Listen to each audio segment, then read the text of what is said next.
본 방송에서 제공하는 투자 정보는 투자 판단에 대한 조언입니다. 방송에서 제공하는 주식의 가치, 가격 상승 및 하락에 대해서는 방송사에서 보장하지 않습니다. 시청자 여러분 안녕하세요. 오늘을 돌아보고 내일을 준비하는 오늘장 내일장 2부 진행의 백선혜입니다.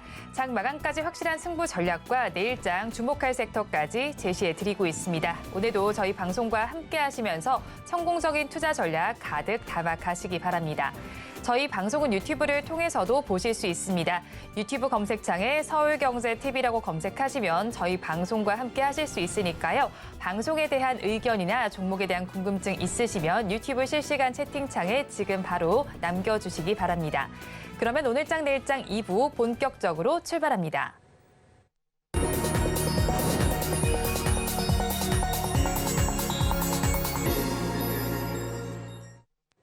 급락하는 종목에 대한 생존 전략을 모색해 보겠습니다. 종목 SOS 시간, 오늘은 바로자산운용의 윤정식 상무와 연결되어 있습니다.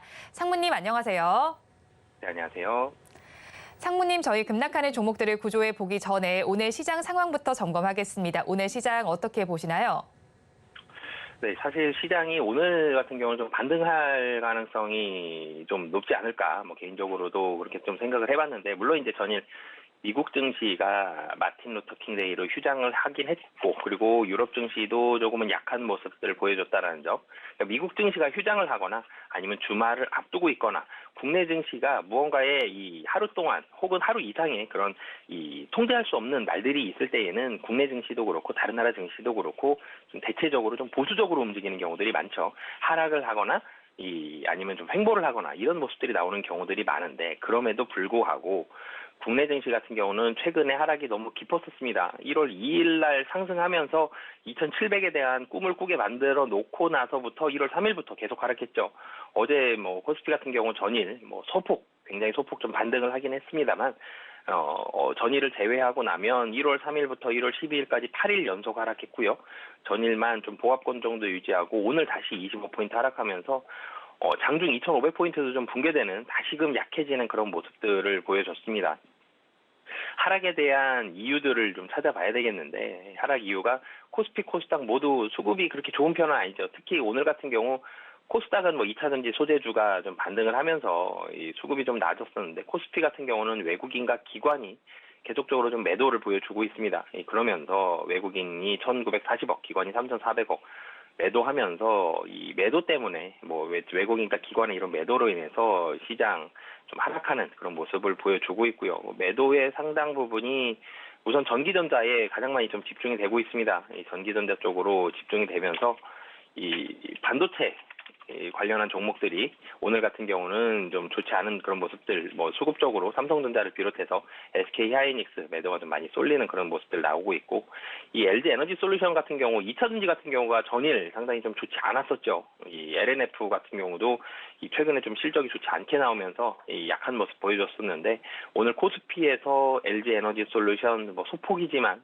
좀 반등을 하고 있는 그런 모습을 보여주고 있고, 코스닥에서 에코프로 BM이라든지 LNF라든지 이런 2차전지 관련, 2차전지 소재 관련된 종목들도 좀 반등을 하는 모습을 보여주고 있습니다. 이 코스피와 코스닥의 차이점을 먼저 좀 살펴보면, 코스닥에서는 시가총액 최상위 종목 이 LNF와 에코프로 BM이 상승을 하고 있죠. 그래서 코스닥이 좀 더 하락폭이 낮은 그런 가장 결정적인 이유고요. 하지만 전체적으로는 이 하락하는 종목이 코스피, 코스닥 모두 압도적으로 좀 많은 상황이다라는 점, 이런 부분을 좀 공통적으로 작용을 하고 있고, 그리고 코스닥 같은 경우는 엔터주들도 좀 약한 모습들 보여주고 있습니다. SM 그리고 JYP 모두 다 좀 큰 폭으로 좀 하락을 하고 있다라는 점. 그러면서 코스닥은 분명히 좀 많이 떨어지는 종목들도 있습니다만, 대신 많이 또 상승하는 종목들도 시총 상위 종목들 중에 좀 있기 때문에 그래 낙폭이 좀 줄어드는 그런 모습을 보여주고 있고, 코스닥에서 섹터별로 조금 더 살펴본다라면 우선 첫 번째로는 이 반도체 약합니다. 이 삼성전자와 그리고 SK 하이닉스 하락하는 모습을 보여주고 있는데, 12월 말 1월 초 요때쯤에 가장 고점을 형성을 했죠. 삼성전자 장중 고점으로 따지면 1월 2일 날 거의 8만 원 갔다 왔습니다. 7만 9,800원까지 상승을 했다가 그 이후부터 코스닥 하락하면서 삼성전자도 같이 하락을 했죠. 반도체가 나빴다기보다는 삼성전자 4분기 실적이 시장 기대치에 못 미쳤죠. 시장 기대는 좀 더 큰 영업이익을 기대했는데 반도체 가격이 특히 메모리 가격이 이제는 반등한다라는 거는 확인을 했는데 시장 기대치보다 영업이익이 많이 못 미쳤다. 그렇기 때문에 그때부터 시장이 좀 이 시장 대비해서 이 삼성전자 주가가 굉장히 잘 힘을 내다가 좀 떨어지는 그런 모습을 보여주고 있고요. 그리고 플랫폼주들 이 카카오라든지 이 네이버 이런 종목들 최근에 사실 카카오 네이버 다 강한 모습들 보여주고 있었는데 특히 카카오 같은 경우가 오늘 2.45% 하락하는 모습을 보여주고 있고요. 그리고 마지막으로는 금융주들 지금 미국에서는 은행주들 실적이 발표가 되고 있죠. 근데 국내에 아직 은행주들 실적이 나오진 않았는데 은행주들 대체적으로 좀 하락을 하고 있습니다. 은행주에 특별히 굉장히 큰 악재가 나와서 다 같이 좀 하락한다라기보다는 은행주들도 이 시장 대비해서도 좀 약한 모습들, 경제가 전체적으로 지금 떨어지고 있죠.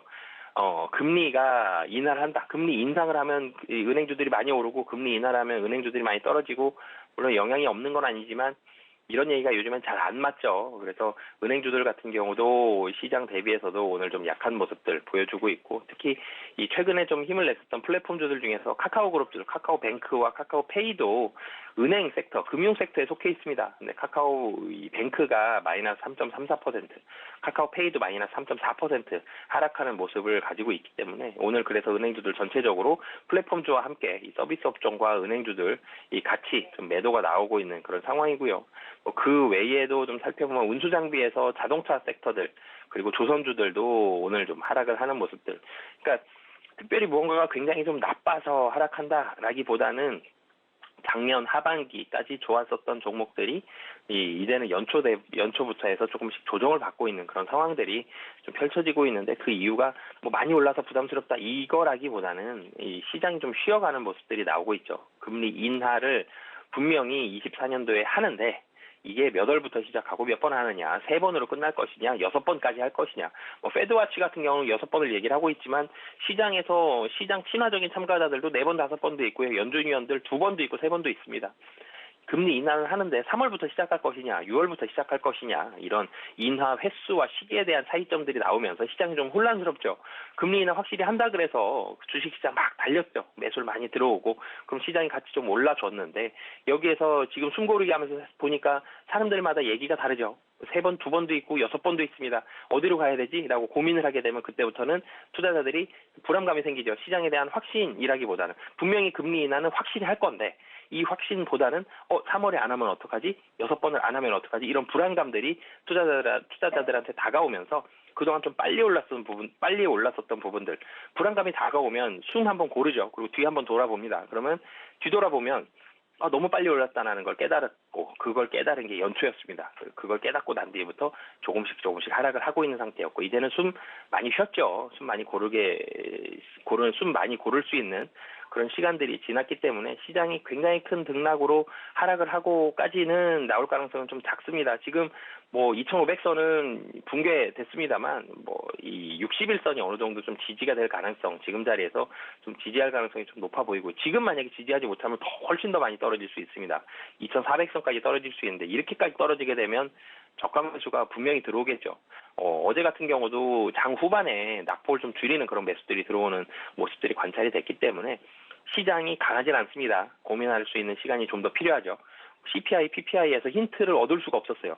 시장의 예상치에서 크게 안 벗어나게 되면 방향성을 아무리 중요하고 무게감 있는 지표라고 하더라도 방향성을 잡을 수가 없는데 CPI, PPI도 그랬죠. 당분간 나오는 지표들이 무언가 방향성을 잡고 시장 대비해서 굉장히 좋다 아니면 굉장히 나쁘다 이런 걸 얘기할 수 있을 만한 그런 상황들이 아니기 때문에 당분간은 이런 횡보하는 모습들 조금씩은 약한 모습들이 나올 가능성이 높은데 근데 그렇다고 굉장히 많이 팔자니 지금 주가가 또 싸 보입니다. 그런 부분들이 있기 때문에 시장은 당분간은 이 좀 약한 모습들이 있으나 그렇다고 조정이 또 강할 가능성도 좀 낮아 보이고요. 그러면 이제는 신경 써야 되는 게 종목별로 좀 차별화 장세, 시장을 매수하는 자금들이 줄어들었습니다. 그럼 종목별 차별화 장세가 나타날 가능성이 훨씬 높은 상황이고요. 근데 마침 종목별 차별화 장세 나타날 시기가 됐는데 실적 시즌이죠. 어닝 시즌입니다. 실적이 어떻게 나오는지를 같이 살펴보셔야 될 것 같고 실적에 따라서 종목별 차별화가 많이 일어날 가능성이 좀 있고 만약에 시장을 좀 반등시킬 수 있는 가능성, 경제 지표라든지 이런 부분을 가지고는 시장 반등이 지금은 좀 쉽지는 않아 보입니다.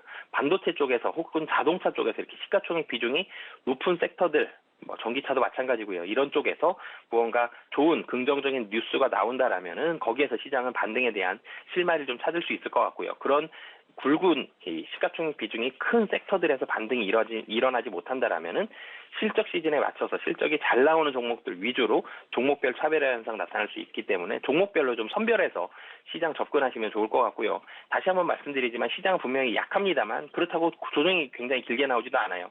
이걸 기간 조정이 나온다라는 표현을 많이 쓰죠. 그래서 2,500선 중심으로 해서 위아래로 조금씩 움직여가면서 당분간은 횡보하고 이 안에서 종목별 장세가 나타날 가능성이 높다라고 보시면 되겠습니다.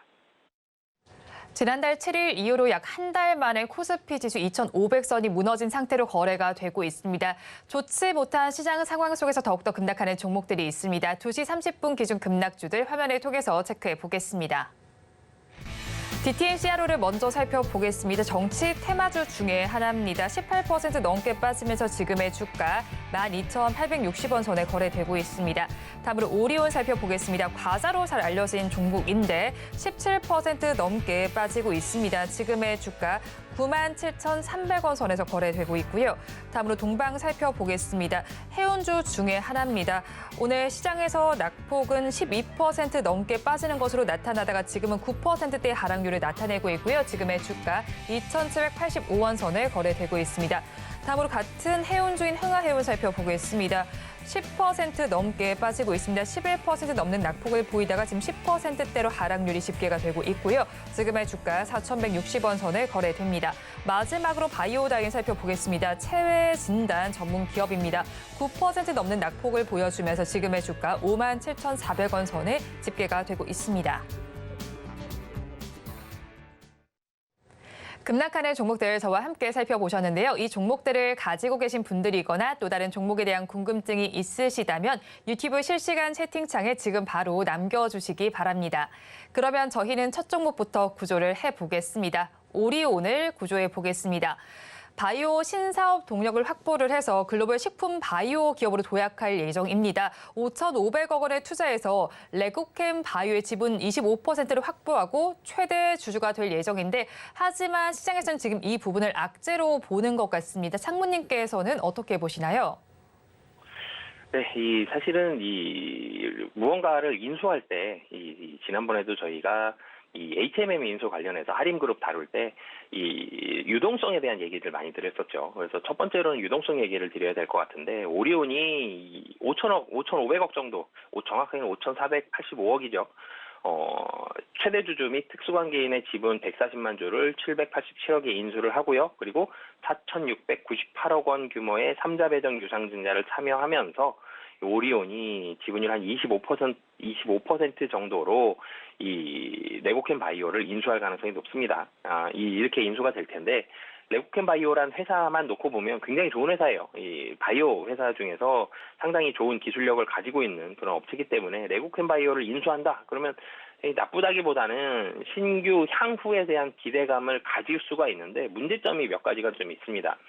한 가지 살펴본다라면 오리온이 지분 25%를 인수하고 경영권을 가져오죠. 그러면 여기에서 아직 확정이 된 상황은 아닌데 이 지분법으로 인수하느냐, 이 인식이 되느냐, 연결 손익으로 인식이 되느냐 이런 부분들에 따라서 오리온의 손익에 영향을 미칠 가능성이 높습니다.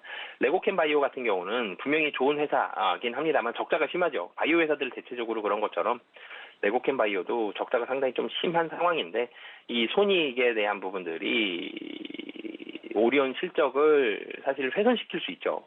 이런 부분들이 실적에 대한 기대감이라든지 실적 부분을 좀 보고 오리온에 투자했던 부분들은 이런 부분들을 상당히 좀 싫어할 수가 있고요. 그리고 또 한 가지는 오리온의 기존 주주들을 생각을 해볼 필요가 있습니다. 오리온에 투자를 했던 주주들은 두 가지 포인트였을 겁니다. 한 가지는 식품 기업을 유망하게 보면서 이 식음료 기업이 식품 기업이 상당히 좀 좋다. 그렇기 때문에 오리온에 투자를 했다라는 점 한 가지가 있을 거고요. 또 한 가지로는 실적에 대한 안정성이 있을 겁니다. 식품 기업들은 주가에 대한 변동성이 좀 낮고요. 그리고 실적에 대한 변동성도 낮습니다.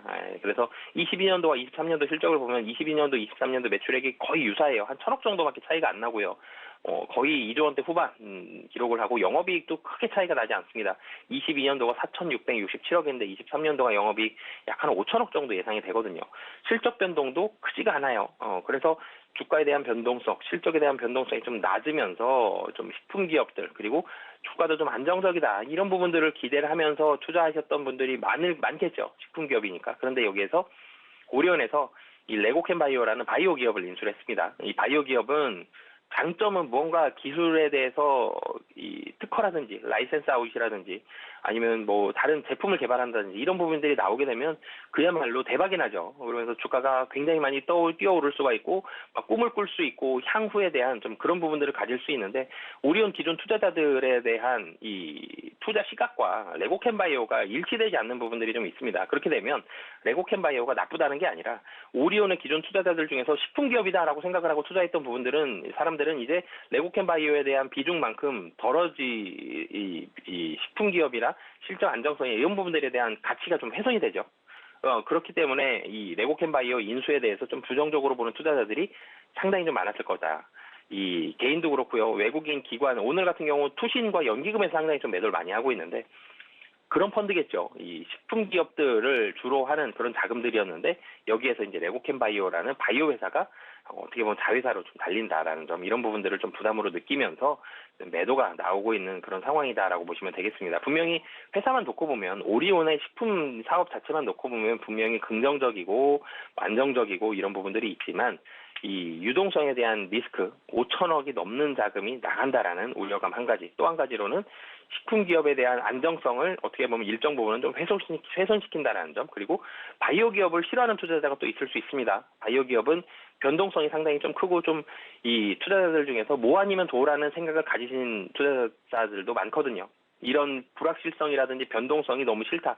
이런 투자자들도 나갈 수가 있다라는 점. 그렇기 때문에 오늘 같은 경우는 뭐 유동성 부분, 투자에 대한 성격이 좀 안 맞는다라는 부분, 이런 부분들 때문에 매도가 좀 나오고 있는 그런 상황이다라고 보시면 되겠습니다. 네, 오리온의 차트를 지금 살펴보니까요. 이동평균선 모두를 하회하는 움직임을 보이고 있는 만큼 가지고 계신 분들 많이 불안하실 것 같습니다. 어떻게 대응해 나가야 할까요? 뭐 끝없이 하락하진 않을 겁니다. 오리온이 아무리 레고캔바이오를 인수했다고 하더라도 실적을 뒷받침하는 뭐 글로벌한 그런 제품들이 많죠. 뭐 오리온 당연히 그냥 당장 초코파이만 생각을 하더라도 이 닥터유라든지 이런 브랜드들만 생각하더라도 탄탄한 실적을 가지고 있는 그런 제품들이 많습니다. 그렇지만 이 좀 전에 말씀드렸던 것처럼 유동성이라든지 투자에 대한 성격이 안 맞는다 이런 부분들에 대한 매도가 단기적으로는 좀 나올 수가 있어요. 그래서 이 물량들이 소화가 될 때까지는 뭐 유동성도 그렇고요. 이런 부분들이 소화가 될 때까지는 좀 보수적으로 접근을 하시면서 도망가자라는 의견 드리겠는데 뭐 계속적으로 하락하진 않는다. 단기적으로는 좀 매도가 나올 수 있다. 그렇기 때문에 도망가자라는 의견 말씀드리겠습니다. 단기적으로 매도가 나올 수 있는 만큼 오리온에 대해서 도망가자 의견 주셨습니다. 그러면 저희 다음 종목을 구조해 보겠습니다. 흥하해운을 구조해 보겠습니다. 홍해에서는 물류 대란이 지속되고 있습니다. 물류비가 높아질 것이라는 기대감이 해운주의 주가를 끌어올렸었는데 지금은 좀 쉬어가는 구간이다라고 봐야 하나요? 네, 이 홍해 무역로에 대한 뭐 그런 긴장감 이런 부분들이 나오면서 사실 지금은 물류비가 굉장히 높은 시즌은 아니었거든요. 겨울은 좀 비수기입니다. 굉장히 높은 시즌이 아니었는데 이런 지정학적 긴장감이 나오면서 물류비가 확 올라가게 됐고 그러면서 해운주들이 시장에서 주목을 세게 받았죠. 그러면서 흥하해운도 굉장히 좀 빨리 올라갔습니다. 1월 11일, 12일, 15일, 3일 동안 사실 거의 50% 가까이 상승을 했죠. 1월 10일 종가가 3,000원입니다. 근데 지금 오늘은 좀 하락을 했는데 어제의 종가가 4,600원이었기 때문에 3일 동안 50% 정도 상승을 했고 단기적으로 좀 많이 올랐죠. 그래서 오늘 좀 하락하고 있는 모습들. 지정학적 긴장감으로 인해서 해상 운임비가 상승을 했습니다. 원인이 어쨌든 해상 운임비가 상승을 하면 해운주의 실적에는 긍정적이죠. 그래서 흥하해운도 주가가 급등을 하는 그런 모습들을 보여줬고 사실은 홍해발 물류 리스크 이런 뿐만이 아니라 지정학적 긴장감은 계속적으로 좀 나올 수가 있죠. 그렇기 때문에 운임비에 대한 상승이 단기적으로는 계속적으로도 좀 나올 수 있다라는 점. 그리고 4월에는 태평양 항로에 대한 연간 계약에 대한 갱신 시즌입니다. 통상적으로 이 물류비가 갱신을 하게 되면 올라가는 경우가 좀 더 많아요. 그런 부분들까지 본다라면 실적 기대감도 있는데 근데 이 지정학적 리스크로 인해서 단기적으로 너무 빨리 올라갔죠. 물류비가 50%가 올라가서 실적이 당장 지금 50%가 올라가는 상황이 아니죠. 근데 주가는 50%가 올라갔기 때문에 단기적으로 그 부분에 대한 부담감에 대한 차익 실현 물량이 오늘 좀 나오는 그런 상황이다라고 보시면 되겠습니다. 네, 지금 차익 실현 물량이 나오는 구간이다라고 말씀을 전해주셨습니다. 주가가 급등 양상을 보인 이후에 조정을 받는 것으로 보이는데 그렇다면 가지고 계신 분들께서는 대응 전략을 어떻게 짜면 좋을까요? 우선 단기적으로는 좀 도망가자라는 말씀을 드리겠습니다. 변동성이 좀 커요. 그렇기 때문에 이 변동성이 좀 크다라는 점, 이런 부분들은 좀 조심을 하셔야 될 것 같고요. 그렇지만 흥하해운 같은 경우는 해운주에 있어서 이 상당히 대장격인 성격, 대장주 중에 하나죠. 해운주의 대장주 중에 하나고 매출액도 상당히 잘 나오고 있다라는 점. 22년도 대비해서 23년도도 더 좋습니다. 영업이익도 크게 훼손될 것 같지 않고요. 이런 부분들은 긍정적이지만 단기적으로는 돌발 변수에 따른 주가 변동성이 나올 수 있는 상황이다. 그렇기 때문에 우선은 도망가자라는 의견 드리도록 하겠습니다. 네, 흥하해운에 대해서 우선 도망가자라는 의견을 주셨습니다. 돌발 변수에 따라서 주가 변동 가능성이 있으니까 투자 의견에 참고를 해보시기 바랍니다. 그러면 저희 마지막 종목을 구조해 보도록 하겠습니다. 바이오다인을 구조해 보도록 하겠습니다. 올해부터 본격적으로 글로벌 시장에 진출을 할 예정입니다. 로슈와의 파트너십을 통해서 5년 내에 최대 2천억 원의 연매출을 달성할 것으로 보입니다. 하지만 오늘 시장에선 주가가 밀리고 있는데 어떤 이유 때문일까요? 네, 몇 가지 이유를 좀 살펴봐야 되는데 우선은 좋은 뉴스가 나왔죠. 글로벌 제약사 로슈와 진단키트 계약을 했고 계약금 80억, 연간 수익 1,500억, 5년 동안 2천억 이렇게 금액이 굉장히 커집니다. 이 바이오다인의 연간 매출이 금년에 100억이 안 될 걸로 보여지고요. 작년에 23년도 100억이 안 될 걸로 보여지고 22년도가 122억이에요. 매출이 굉장히 작은데 여기에 1,500억, 2천억 얘기하면 굉장히 크게 나오죠. 그런 부분들은 긍정적이고 중장기적으로도 매출과 이익도 증대가 될 것으로 보여지는데 단기적으로는 뉴스가 나왔기 때문에 우선 매물이 나오고 있다는 점이 한 가지가 있고요. 또 한 가지로는 기간이 좀 더 걸린다는 점, 시장 예상치보다. 그런 점들이 부담감으로 좀 작용을 하면서 바이오다인의 그 매물이 오늘은 좀 나오고 있는 그런 상황이다라고 보시면 되겠습니다. 분명히 진단 사업에 대해서는 이 검사 장비에 대해서는 검사 이 키트라든지 이런 부분에 있어서는 세계적인 기술력을 가지고 있는 거는 맞습니다만 여기에 있어서 로슈의 계약과 그리고 그 이후에 그리고 로슈 이후에는 또 무엇이 있냐 이런 부분들에 대한 시장의 의구심도 좀 남아 있거든요. 그렇기 때문에 중장기적으로 봤을 때는 분명히 긍정적이나 단기적으로는 좀 뉴스가 나오고 그리고 로슈 이후에 대한 물음표가 아직은 남아 있는 그런 상황이다라고 보시면 되겠습니다. 네, 로슈 이후에 물음표가 남아있다라고 정리를 해주셨는데 그렇다면 바이오다인 가지고 계신 분들께서는 어떤 대응 전략이 좋을까요? 네, 아무리 로슈 이후가 물음표가 있다라고 하더라도 지금 실적 대비해서는 굉장히 큰 계약이 나온 건 맞습니다. 그렇기 때문에 단기적으로 뉴스가 나왔기 때문에 물량도 좀 나오고 있는 그런 상황이고요. 근데 지금 뉴스가 나오기 거의 이전 가격 수준까지 이전에 횡보했던 가격 수준까지 많이 하락을 했다라는 점 그렇기 때문에 버티자라는 의견 드리겠고요. 근데 손절 가격은 5만 원 말씀드리겠는데 이전에 횡보했던 가격대 부근입니다. 그렇기 때문에 5만 원은 좀 지켜주셨으면 좋겠고요. 목표 가격 7만 원까지 잡고 대응하시면 좋을 것 같습니다.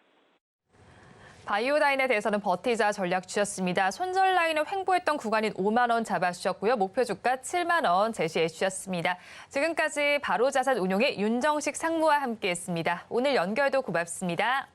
네, 감사합니다.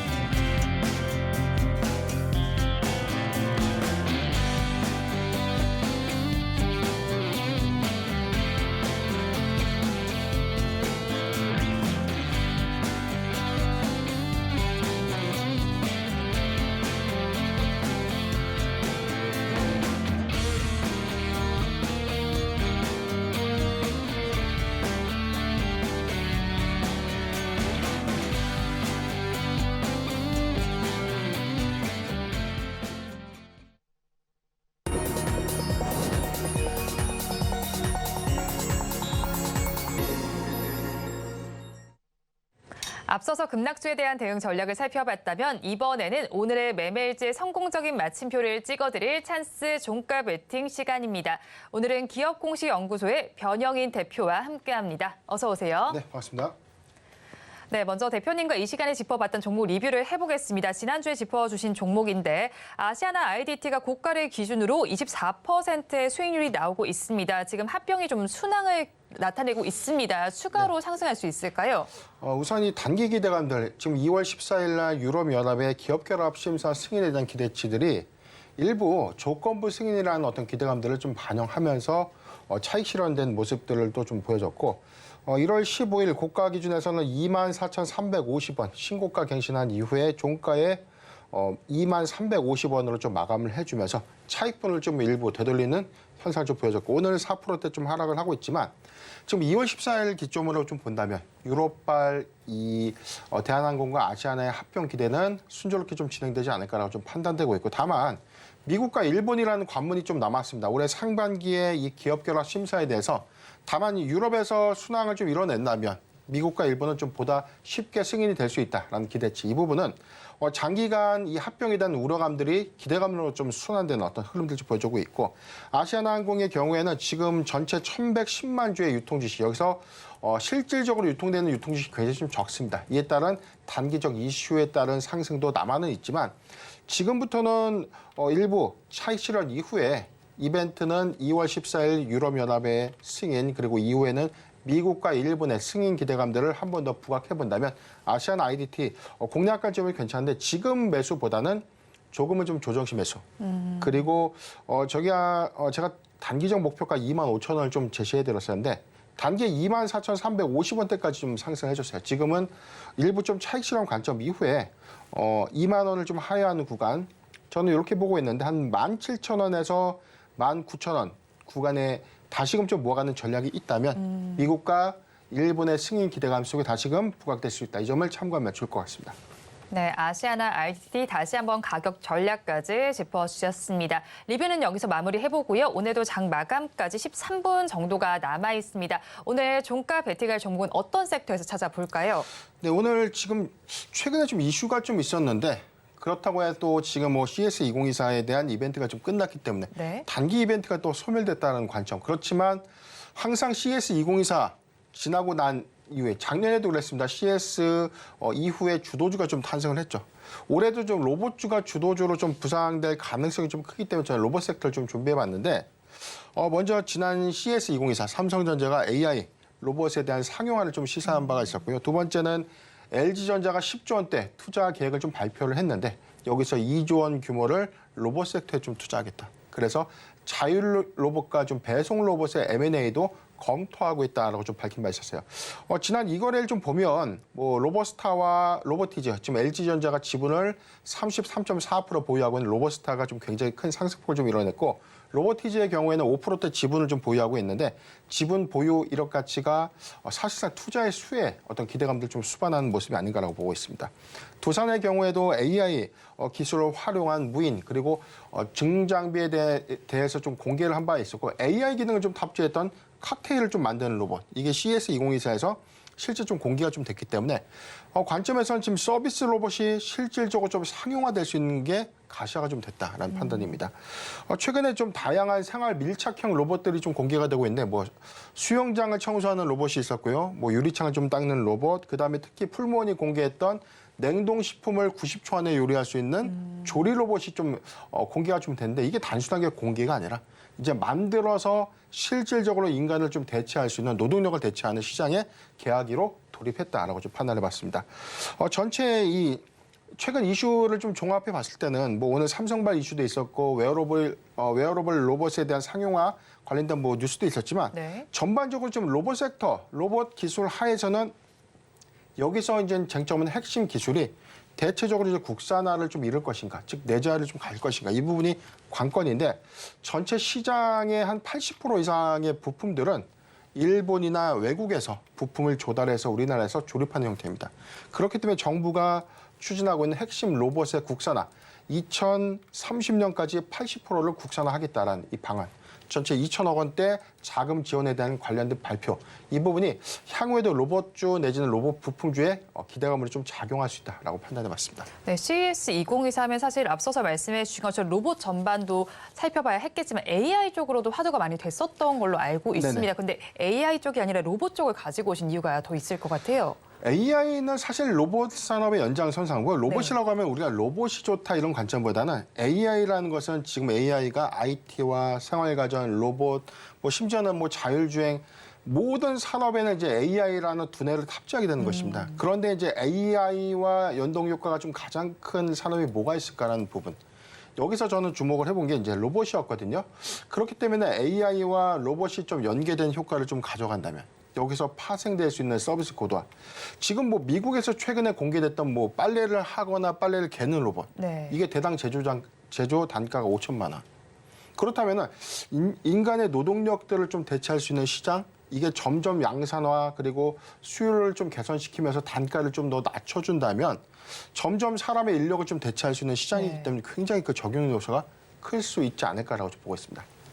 네, 일단 그러면 로봇과 우리가 함께하는 시간이 점점 더 빨라져 오고 있는 것 같은데 로봇에 대한 뭐 위험 요소 같은 건 없을까요? 리스크 관점에서는 아직 최근에 CS 2023을 좀 기점으로 본다면 로봇 섹터가 좋다고 하니까 시가총액이 좀 작았던 단순한 로봇 기술에 아주 뭐 원초적이고 기초적인 어떤 기술을 갖고 있는 기업들의 주가 상승세가 좀 굉장히 좀 컸고 이번에 내재화라는 것은 핵심 기술, 로봇이 정말 상용화가 된다는 관점에서 정말 독보적인 기술을 갖고 있거나 이 기술이 지속해서 업그레이드, 즉 고도화 기술을 좀 수반할 수 있는 어떤 종목들의 옥석 가리기가 좀 필요한 시점이 아닌가. 그래서 CS 2023 때 공개됐던 로봇의 기술과 CS 2024는 보다 상용화됐던 부분들. 그렇기 때문에 앞으로 로봇 시장은 단순하게 우리가 이제 산업용 로봇이라고 불리우는 물류나 뭐 산업 공장 안에서에 대한 인력을 좀 대체할 수 있는 그런 로봇의 형태를 좀 더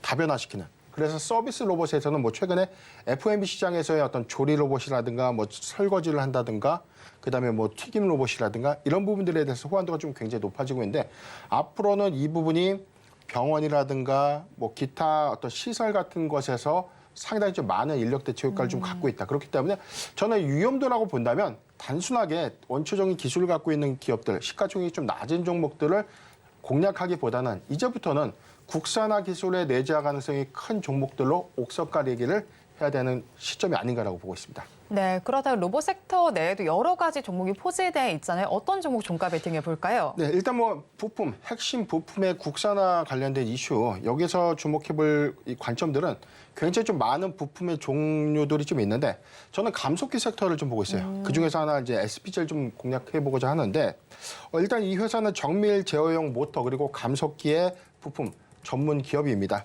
지금 초정밀 감속기 그리고 중대형 감속기를 현재 개발해서 양산화가 가능한 시점까지 좀 돌입을 했다라는 평가가 좀 나오고 있습니다. 전체 이 감속기 시장이 국산화 비중이 거의 37%밖에 안 됩니다.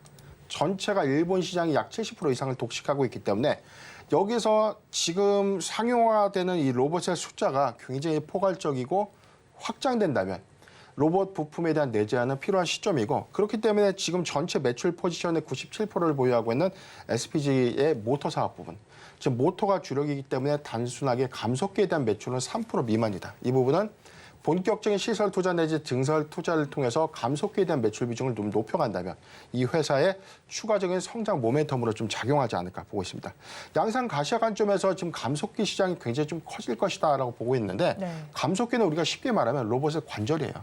로봇으로 따지면 관절 역할을 하기 때문에 움직이는 제동을 하거나 구동을 하는 그런 원초적인 기술이다라고 좀 이해를 하시면 되겠습니다. 그렇기 때문에 이게 초소형화되고 초정밀화가 돼야 되는데 여기서 중대형 로봇이라든가 뭐 소형 로봇 전반적인 어떤 로봇의 핵심적인 부품, 중추적 역할을 좀 수행해 준다면 이 감속기 시장도 굉장히 좀 크게 작용될 수 있는 포인트가 있다라고 좀 보고 있습니다. 국내에서는 SPG와 SBB테크 두 개 회사가 감속기 시장 양분하고 있는데 네. SBB테크는 양산 캐파의 관점에서 SPG보다 높지만 지금 현재 개발된 양산 기술력으로 좀 따지면 SPG가 훨씬 그 시장 공략성들을 크게 확대할 수 있는 부분이 있다라고 판단을 해봤습니다.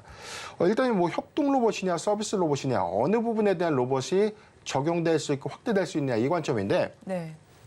일단 우리가 산업용 로봇이라는 것은 공장과 물류 안에서 사람의 어떤 노동력을 좀 대체할 수 있는 로봇이다라고 좀 보시면 되는데 저는 네. 서비스 로봇 시장의 이제 확대부 우리가 예상하지 못했던 최근에 뭐 AI 볼리라고 해서 뭐 집사 로봇이 좀 나왔죠. 이게 네. 단순하게 애완경 같은 역할을 하는 게 아니라 굉장히 좀 많은 사람의 상태를 좀 감시하고 집에서 뭐 아이들이 좀 안전하게 좀 놀고 있는지 또는 뭐 방문객이 누가 있었는지 이런 것들을 좀 감시하는 네. 그런 어떤 기술도 기능을 좀 탑재하고 있다. 여기서 좀 더 고도화가 된다면 생활 과정과 좀 접목한 IoT 기능 등을 좀 탑재해 본다면 말 그대로 집사에 놀러서 할 수 있는 날이 오지 않을까라고 좀 보고 있습니다.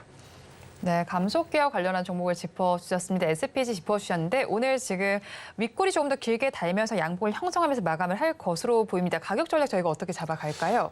네, 지금 차트를 보면 지난해 9월 10일 44,800원 구간이 고가였고요. 지금 시작 저점에서는 한 18,000원대에서 4만 원대 이제 급등한 1억 이후에 지금 단기적으로 10월 저점이 26,000원대. 그리고 올해 들어와서 지금 추세선에서 뭐 240선 상단히 좀 위치를 하고 있다는 것은 로봇 시장의 개화기, 여기서 감속기 시장이 점점 커져가는 관점에서 본격적인 양산이 가시화되는 어떤 모멘텀들을 수반하고 있다고 보고 있습니다. 오늘 고가는 5.2%대, 지금 현재 1.2%대 좀 상승을 좀 하고 있는데 조정시 매수 또는 종가 매수도 좀 가능한 구간이다라고 좀 보고 있습니다. 그렇기 때문에 아직 감속기에 대한 이 개발 경쟁력은 좀 갖고 있지만 본격적인 양산이 시작되는 시점에서는 성장성에 좀 주목해보자라고 좀 의견을 좀 드리고 싶고 저는 단기 목표가 42,000원을 좀 제시해드리고요. 손절가는 36,600원을 제시해드리겠습니다. 네, 오늘 종가 배팅할 종목으로 SPG 짚어주셨습니다. 그러면 저희 마감 동시효과 구간 우리 시장 어떤 분위기 보이고 있는지 살펴보겠습니다.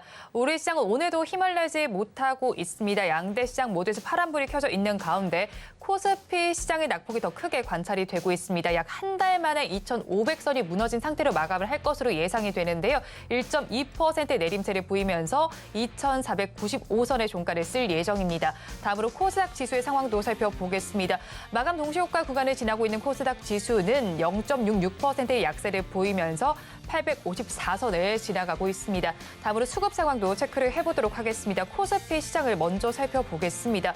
외국인과 기관이 동반으로 매도를 하는 가운데 개인 투자자들 많이 홀로 사고 있습니다. 매수 규모는 약 6천억 원 가까이 되고 있고요. 반면에 외국인과 기관은 각각 2천억 원, 3천억 원 넘게 팔고 있습니다. 기관 투자자들 매도세를 멈췄나 싶더니 다시 또 매도로 전환된 모습이 나타나고 있고요. 다음으로 코스닥 시장으로 넘어가서 살펴보겠습니다. 코스닥 시장 어제와는 다른 수급 양상의 집계가 되고 있습니다. 기관 투자자들만이 홀로 사고 있고요. 외국인과 개인은 동반 매도세를 보이고 있습니다. 기관 투자자들 600억 원 넘게 사들이고 있고 외국인과 개인은 각각 100억 원, 300억 원 넘게 팔고 있습니다. 오늘 시장 상황 대표님께서는 어떻게 보셨나요? 예, 벌써 지금 코스피의 경우 지금 전체적인 상황들이 시장에 오늘 오전장에 낙폭이 좀 더 커졌던 구간 한 10시대로 기억을 하는데 오늘 이 부분에 대해서는 좀 대북 리스크가 시장의 어떤 투자 심리를 위축시켰다. 왜냐하면 뭐 주요국 증시는 미국 증시는 뭐 워낙 휴장이었고 지금 유럽 증시도 크게 변동성은 좀 없었는데 그럼에도 불구하고 우리 증시가 상대적으로 좀 낙폭을 좀 키웠던 부분들은 대북 리스크에 대한 어떤 부각 이 부분이 어떤 투자 심리를 좀 위축시켰다라고 좀 판단을 해봤고요. 지금 외인과 기관이 코스피의 대량 매도 지금 2,150억 그리고 3,800억대 순매도 좀 진행을 좀 하고 있는데 선물 시장에서도 외인이 가장 좀 많은 5,700억 원대 좀 매도를 하고 있다. 이 부분은 좀 굉장히 좀 우려스러운 시그널이 아닌가라고 보고 있습니다. 지금 이 RSI 지표를 좀 보면 2,500선 기점에선 지금 과매도권 진입 초기다. 이 부분은 투자 심리가 개선되지 않는다면 추가적으로 2,500선을 단기 하회할 수 있는 어떤 가능성은 좀 있지만 추세적인 부분에 대한 리스크가 일시적인 요인이다. 또는 4분기 실적에 대한 기대치로 지수 턴어라운드를 좀 이뤄낸다면 충분히 오늘 기점으로 저점을 확인된 셈이 아닌가라고 좀 보고 있습니다. 예, 코스닥도 오늘 양대 시장 살펴보니까 모두 약세로 마감을 할 것으로 예상이 되고 있습니다. 하락하는 종목수 더 많이 집계가 되는 상황인데 지수가 좀처럼 힘을 내지 못하는 데는 상승할 만한 모멘텀이 없기 때문입니다. 오늘 시장에서도 상승할 재료를 찾기가 어려웠는데요. 양대 시장 시가총액 상위 종목들의 분위기를 살펴보더라도 혼조 양상 혹은 약세를 보입니다. 마감 동시효과 구간 함께 하셨습니다.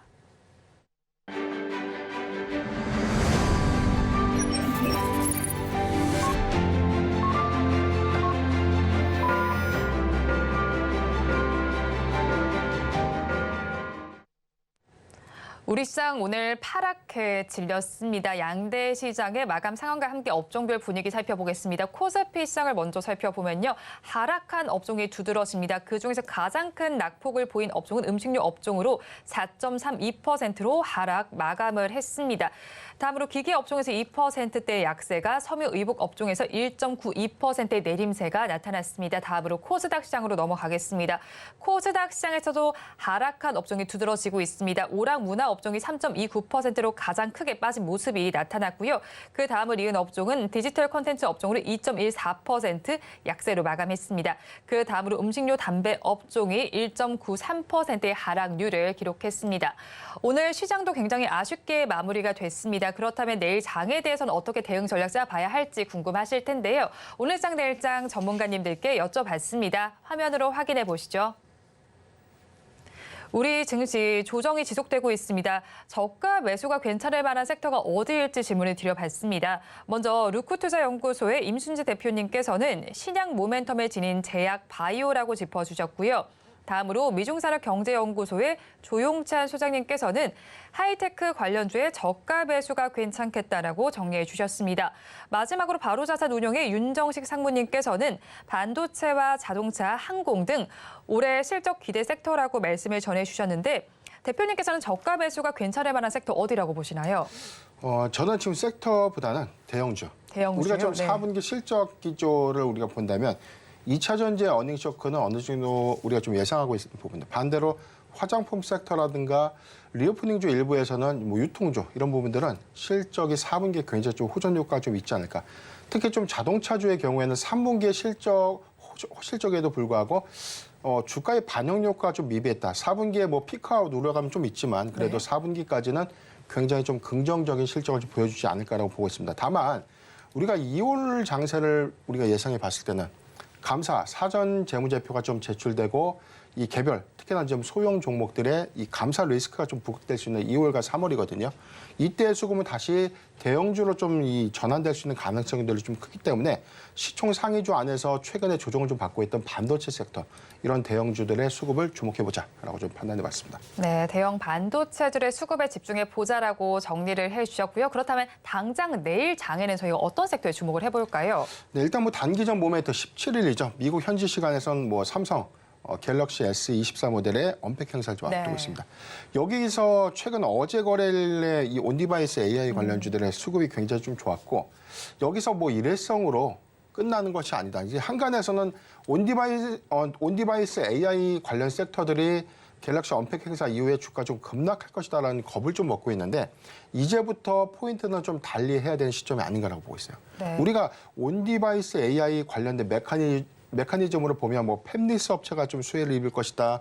저전력 반도체, 그다음에 뭐 적층 세라믹 콘덴서는 MLCC 관련주 이런 종목들이 큰 수혜를 좀 얻을 것이다. 또는 뭐 패키징 테스트 업체까지 좀 이 수혜주로 좀 부각이 좀 됐었는데 여기서 상세 스펙이 좀 공개가 된다면 어떤 부품이 얼마만큼 많이 쓰여지는지 실질적으로 좀 공개가 된다면 이제부터는 수급이나 기대감의 투자가 아니라 실적과 얼마만큼 연동 효과를 좀 가져올 수 있을까. 그런 종목들로 종목 차별화를 시작해야 되는 시점이 아닌가라고 좀 보고 있습니다. 유로존의 12월 소비자 물가 발표를 좀 앞두고 있는데 지금 전체적인 어떤 12월 소비자 물가 지수의 어떤 이 눈높이라고 하죠. 이 눈높이가 굉장히 인플레이션이 크게 좀 하회했고 조기 금리 인하에 대한 어떤 기대 눈높이들이 좀 높아졌기 때문에 근본에 소폭 상회한 부분에 대한 리스크를 굉장히 좀 우려한다. 이렇게 좀 보고 있는데 그 부분보다는 금리 인하는 가시화가 되는 시점이고 올해 그 시점이 언제 3월이냐 아니면 뭐 4월과 5월이냐 이 시점의 차이일 뿐이다라는 것을 확인해 주시면 좋을 것 같습니다. 네, 금리 인하와 관련해서 한번 어떻게 좀 시점을 잡아보면 좋을지까지 정리를 해주셨습니다. 그렇다면 사실 이제 또 2,500선이 지금 붕괴가 되어 있는 상황인데 이 부분을 매수 기회로 삼아도 될지 굉장히 궁금합니다. 어떻게 보면 또 반등을 기대해 볼 수 있는 구간이라는 의견도 있을 것 같은데 대표님 의견은 어떠실까요? 저는 이렇게 보고 있어요. 지금 2,500선이 하회한다. 그럼 우리가 지난 10월이 코스피 저점, 네. 코스닥의 저점이 지난 10월이었습니다. 10월의 상황에서는 매파적 기조가 강했고 그 당시에는 사실 금리 이 동결 금리 동결에 대한 어떤 이 기대감보다 금리가 또 올라갈 수 있다는 우려감이 있었던 시점이었거든요. 그런데 인플레이션 지표가 점점 하회를 했고 지금 연준의 기대치인 3%대까지 좀 하회했던 2%대까지 좀 진입 초기를 좀 앞두고 있는데 그래서 지금 12월 주가가 좀 좋았던 일부 부분은 조기 금리 인하에 대한 어떤 기대치를 좀 수반했다. 그래서 주가 좀 반등을 해준 것이고 1월 장세의 경우에는 CES 2024 모멘텀이 있었고 JP 모건 헬스케어 컨퍼런스도 좀 끝이 났지만 단기적 이벤트들을 다 가져갔다는 것이죠. 그렇기 때문에 이 주요 이벤트가 끝나고 난 이후에 일부 차익 매물이 좀 쏟아지는 과정 그리고 12월 말 굉장히 좀 많이 집중됐던 기관의 배당 차익 관련된 매물들이 상당수 1월 초에 어떤 수급으로 좀 작용을 하면서 주가의 부담으로 좀 작용을 했었죠. 그렇기 때문에 지금 주가의 이제 하회 부분은 어떤 이유 때문에 하락할 수 있는 것인가를 우리가 좀 생각을 해봐야 되는데 지금 다른 리스크는 좀 크게 두 가지예요. 뭐 중동발 리스크 하나, 그다음에 북한 리스크. 북한 리스크는 좀 크게 신경 쓰지 않은 부분이었는데 좀 뭐 미국 전문가가 뭐 전쟁을 할 수도 있다 또는 뭐 북한이 뭐 대한민국을 주적으로 좀 규정을 하고 난 이후에 뭐 전쟁 준비를 한다 이런 좀 노이즈 이슈가 좀 있었지만 이 부분이 사실 좀 쉽게 결정될 수 있는 요인은 아니지 않습니까? 과거에도 그렇기 때문에 관련된 이슈가 오히려 가뜩이나 최근에 이 부담으로 작용됐던 대형주 수급을 더욱더 위축시킨 요인이다라고 보고 있고 다만 지난 10월 달 이후에 11월 기조에 우리가 주가 추이를 보면 10월 달 리스크가 있었음에도 불구하고 11월 달 주가가 반등했던 원인은 3분기 실적 발표에 대한 기대치 이 부분들이 나와주면서 대형주가 수급을 또 이끌었다. 그렇기 때문에 지금 이 4분기 실적 기조에서도 역시 대형주가 이 시장을 실적에 대한 어떤 기대감들로 수반해주면서 충분히 어떤 턴 어라운드 할 수 있는 구간이 아닌가라고 저는 보고 있습니다. 그러면 실적을 좀 기대해 볼 만한 업종들이 있을까요? 3분기에 힌트가 좀 있었는데 지금 3분기에도 화장품 섹터의 경우에도 3분기에 예상외로 중국 관광객들의 유입 효과가 컸는데 실적이 좀 저조하게 나타났던 화장품주 안에서도 희비가 있습니다. 그렇기 때문에 인디 브랜드라고 불리우는 특히나 중국향 비중보다 북미향 비중이나 일본향 비중이 높은 화장품 섹터. 여기서는 지금 색조 화장품 기조에서는 시장 점유율이 굉장히 좀 좋아지고 있는 종목들. 지금 그런 종목들을 좀 체크를 해보면 좀 좋을 것 같고 저는 자동차주의 경우에도 좀 조정폭은 좀 컸는데 일단은 뭐 내년도에 전기차에 대한 판매 둔화 우려감 이 부분은 굉장히 좀 리스크로 좀 작용하는 요소들이 좀 있어요. 그런데 지금 시장의 어떤 조사업체 카날리스가 전망했던 이 성장률을 1.2%만 하회한다. 그렇다는 것은 작년과 동일한 수준의 시장을 형성한다는 것이죠. 그런데 지금 시장은 작년보다 굉장히 부진할 것이다. 업황에 대한 어떤 우려감들이 커질 것이다라는 인식을 좀 하고 있다는 것이죠. 그렇기 때문에 이런 기회적인 시점은 시그널입니다. 1분기 실적이 보여주는 지표의 변동성이 크게 없다면 작년과 유사한 수준 하에서의 밸류에이션을 형성할 것이다. 그렇다면 주가가 조정을 받는다면 매수의 기회가 아닌가라고 보고 있어요. 그래서 저는 두 가지 섹터, 화장품과 자동차 또는 자동차 부품주를 눈여겨보고 있습니다. 네, 화장품과 자동차 부품 섹터까지 관심 가져보면 좋겠다라는 의견을 주셨습니다. 지금까지 기업공시연구소의 변영인 대표와 함께했습니다. 오늘 말씀 고맙습니다. 오늘장 내일장 2부에서 전해드린 내용도 정리해서 보여드리겠습니다. 화면으로 확인해 보시죠. 오늘장 내일장 2부의 핵심입니다. 오늘 종목 SOS 시간에는 흥하해운과 오리온, 바이오다인을 구조해 드렸습니다. 흥하해운과 오리온에는 도망가자 전략을 주셨고요. 바이오다인에 대해서는 버티자 전략을 주셨습니다. 그중에서 흥하해운에 대해서는 돌발 변수에 유의를 해보면서 앞으로 재접근은 고려해 볼만하다라고 정리를 해주셨고요. 다음으로 종가 베팅할 종목으로 SPG 짚어주셨습니다. 로봇 부품 국산화 수혜를 받는 만큼 관심을 가져보시면 좋겠다는 의견을 주셨습니다. 마지막으로 내일의 시장 승부수로는 온디바이스 AI 짚어주셨습니다. 본 방송에서 제공하는 정보는 투자 판단에 대한 조언일 뿐 해당 주식의 가치와 수익률을 보장하지는 않습니다. 아울러 서울경제TV와 서울경제신문은 당사의 브랜드입니다. 최근 당사를 사칭하는 피해 사례가 늘어나는 만큼 각별히 주의해 주시기 바랍니다. 오늘장 내일장 2부에서 준비한 순서는 여기까지입니다. 저희는 내일 이 시간도 최선을 다하겠습니다. 함께해 주신 여러분 고맙습니다.